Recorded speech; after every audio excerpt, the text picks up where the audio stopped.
My grandfather used to pick me up from preschool when I lived in Pittsburgh, and so it was a privilege to get picked up, and you'd go and hang out at his house afterward. Usually Grandma would prepare lunch if I was good, which I have to say was all the time.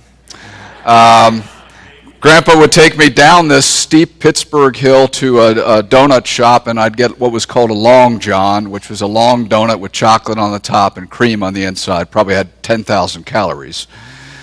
But after that, usually we'd go back, and there would be some sort of chore to do at the house. I remember I helped painting a picnic table green one time. We made a birdhouse one time. There was a lot of work in the garden. And I loved cutting the grass. And believe it or not, as a preschool kid, I could cut the grass. It was one of those old rotary push mower. Yeah, push mower that, and they had a nice flat yard, so it was fun to do. My grandfather probably was just pulling one on me. But when all the chores were done, it was time for games. So there'd be throw the football. My favorite, obviously, was playing wiffle ball. And even at a young age, I wanted to see if I could hit it over the house, and that was kind of a joyous thing to make him run. But a lot of fun. Sundays we went to the same church. I know we have grandparents who go to church with their grandchildren, but I remember I always sat next to him. He had a loud, booming voice, much, much better than you hear from me. He was a choir member. But I remember his favorite song was What a Friend We Have in Jesus. I could still hear him singing it out loud. My dad was transferred to Philadelphia, though, when I was 5 and a half, so we moved 5 hours across the state. And grandparents came to see us frequently, and we would go back occasionally to Pittsburgh as well.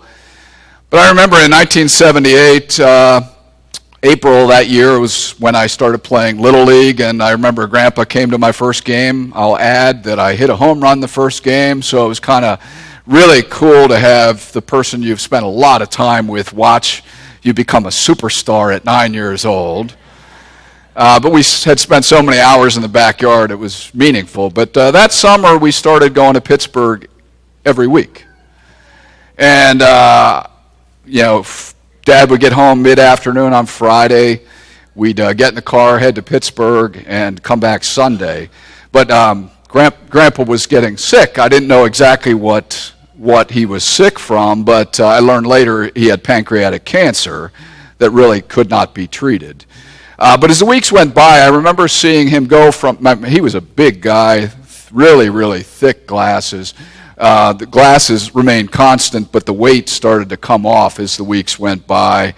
And I remember probably about mid-August, early September, I remember there was a hospital bed put upstairs, and soon he was confined upstairs. But I still remember the date.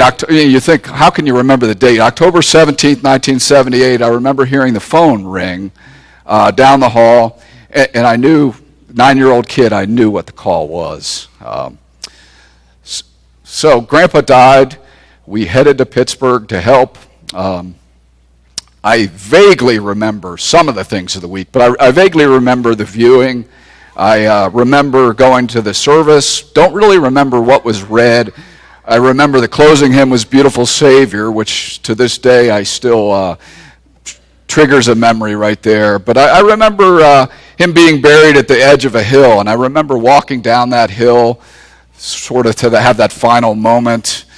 And when that committal service was over, I remember running up the hill, not running up the hill, but walking up the hill. Kind of that's when the floodgates for me erupted. But vaguely, I vividly remember the pastor coming up, just putting his arm on my shoulder. I don't remember if he said anything, but it was kind of in that moment I felt just a little sense of comfort. We went back to my grandma's house, though, and then probably was one of the most important afternoons of my life. People were everywhere. There was a boatload of food. There was people laughing. There was a sense of joy that kind of seemed a bit odd, out of place. There were stories being told in the largest wiffle ball game in the Sonnenberg family history. So we even had my sister out there who never would dare come outside. We had aunts and uncles. My great aunt was out there, and I've often told the story of how my other cousin just plowed Aunt Kay over. She was in the way, and that's the way we played. It's silly, but I say in that day, that's when I began to understand that the resurrection was more than just something that claimed those who died. It reached out to claim us who were living in a powerful way. Death is real. Death is very, very real. It hurts, it's painful, but what I learned that day is it's not the final answer, that the God we serve is far more powerful than death. And even in the midst of the hardest situations of life, when we lose a loved one, he reaches down to us and surrounds us with people who share in our sorrow and walk with us and continue to walk with us on this journey of faith. I learned at an early age there's no such thing as a solo act in the Christian journey. Some people in the world try and think they can do it that way, but you and I know we can't do it alone. We need community. We follow Jesus in partnership with others. He created us to be in community, and that community of people, the church, we're here to strengthen, encourage, challenge, and enrich each other's lives. And you realize when that happens in a beautiful way, it just leaves a tremendous mark. This is a bittersweet day, All Saints Sunday. It's a day in which we remind ourselves that those who have died in the faith rest in the loving embrace of God forever. They are in the direct care of God forever, and we give thanks for that. We know, though, that it's bittersweet because we can no longer enjoy these people. We can no longer enjoy their daily witness. We can no longer talk to them face to face or hold their hand, pat them on the shoulder, or laugh with them. We would just love to have one more day with some of those people. I think that would be the coolest thing to be able to do that, but we'll have to wait.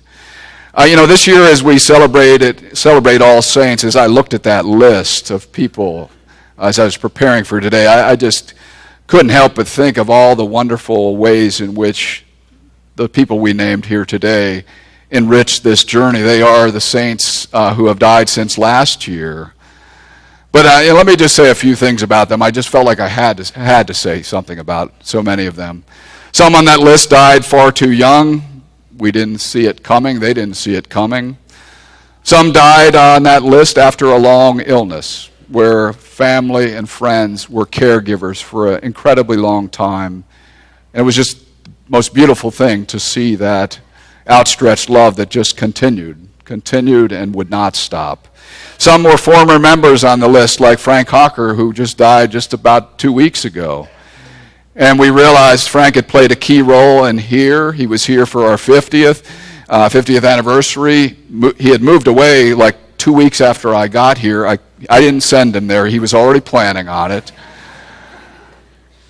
But they went to a new church and impacted that congregation in an important way. And I think that's part of the legacy of this church, is inspire people while they're here, and if they move away, take the lessons they've learned and inspire the new congregations they're a part of. We give thanks for the mothers of two of our staff members who I lifted up today. Michelle's mom and Peter's mom were mentioned this day.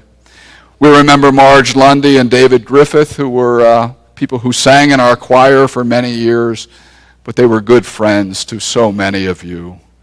We remember the uniqueness of a guy like Marvel Freund, who was one of the charter members of the church. He was a trickster.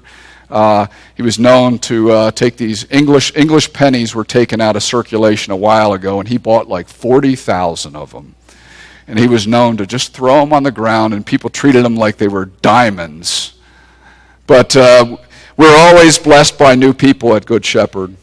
And in the last few years, we were enriched by Gene Rasmussen and Ed Wilhelm.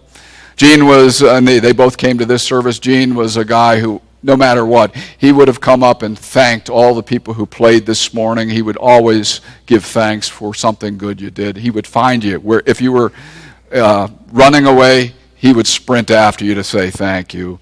Ed was a larger-than-life personality. He had a laugh that was contagious, and so many of you patted him on the shoulder when you went up for communion day, week in and week out. We remember Dick Humrickhouse, who ushered probably here every Sunday for at least 40 years. What I appreciated most about Dick, though, was the fact that he was just probably the epitome of someone who loved their spouse, and he clearly loved Carolyn with all his heart. We had gentle and loving Mildred, who had a warmth about her and a kindness about her and an Energizer Bunny spirit that she was going to serve as long as she possibly could. And in recent days, we've lost Elaine Workinger. Elaine, who has opened the door to hosting Good Shepherd's first gathering 50 years ago. We remember giving her a standing ovation at the 50th. But what so many people said about Elaine was she was the first person that they met coming here. And Elaine was always introducing people to others. And certainly we remember Pastor Dan, the founding pastor of Good Shepherd. So much of the DNA of this church is a direct result of Dan's witness and his enthusiasm. And I really will forever give thanks that he was just such a wonderful cheerleader for the ministry that happened after his time here. And I feel him urging us on. We miss them all. We miss them all. We give thanks that they are like Lazarus. Lazarus means the one whom God has helped. The one whom God has helped. And all those precious people have heard the voice of Jesus this year, which says, "Come out, unbind him, and let them go." The angels of God have welcomed these people, and we give thanks and praise. As Pastor Layla gets up front in a couple minutes as we prepare to receive communion, you'll hear her say, "And so with the church on earth and the hosts of heaven, we praise your name and join their unending hymn." And as we sing, just remember that people like Pastor Dan and Marge and David and Sue and all of our loved ones join in the song that we sing and carry forward this day and forevermore. Amen.